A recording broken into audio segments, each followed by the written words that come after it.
For the analysis of variance, we have two files, and one is the Word document and the other one is Excel file.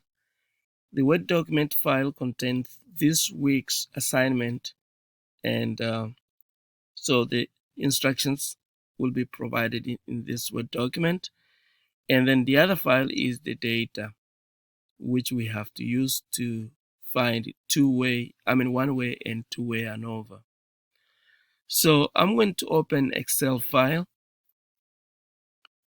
where we have salary across departments.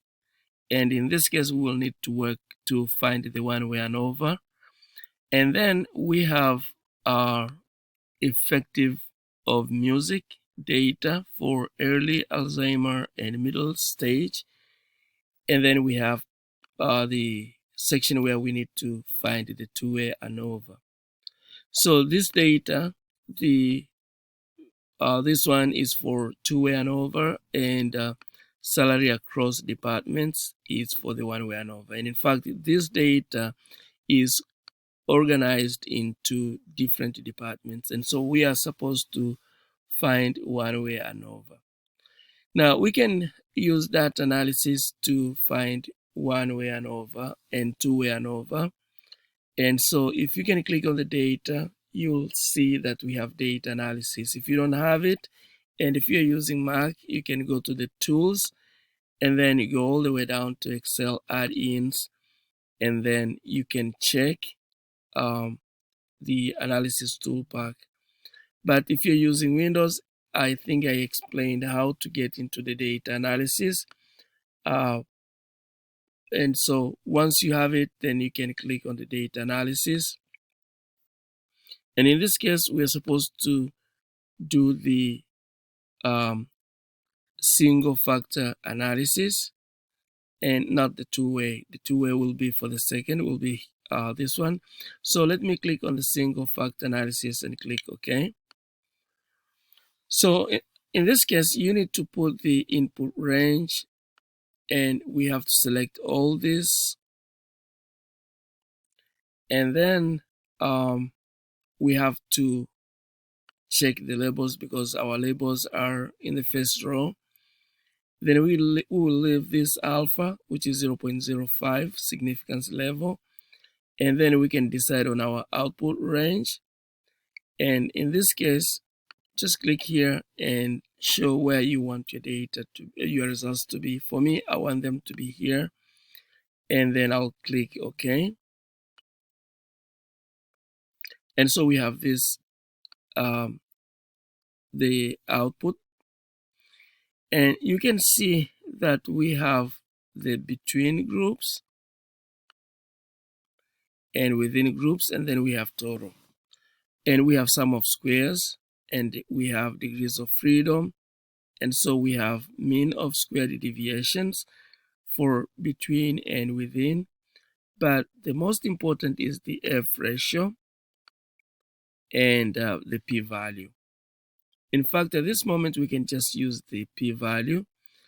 Remember, when we create the hypothesis, we'll try to find if the p-value is less or equal to 0.05 alpha. But in this case, you can see that the p-value is greater than the alpha. And so in that case, we will say that the salary across departments are not significantly different. So we were supposed to create a hypothesis.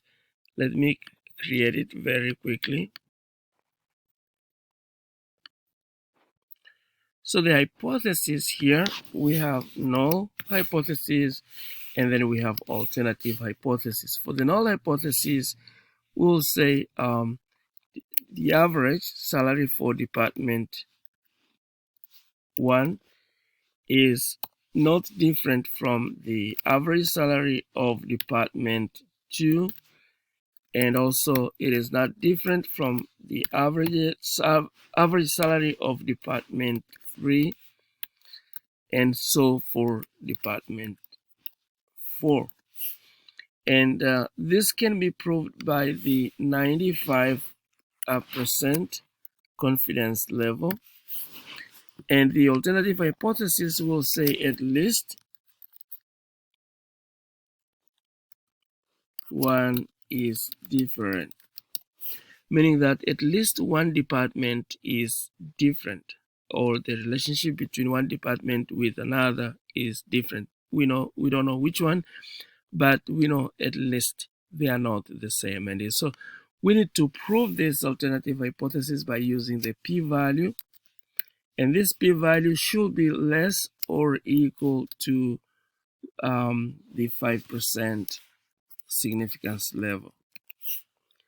So if we can find the p-value which is less or equal to 5% significance level, then we will reject the null hypothesis, meaning that not all the salaries across department are the same. But if the p-value is greater than 0.05, then that means we will not be able to reject the null hypothesis, and so we will say that the salaries across departments are not different. Now, if we look at the p-value, we can see that it is actually greater than the 5% alpha, and therefore we cannot reject the null hypothesis. And our conclusion is salary across departments are not significantly different.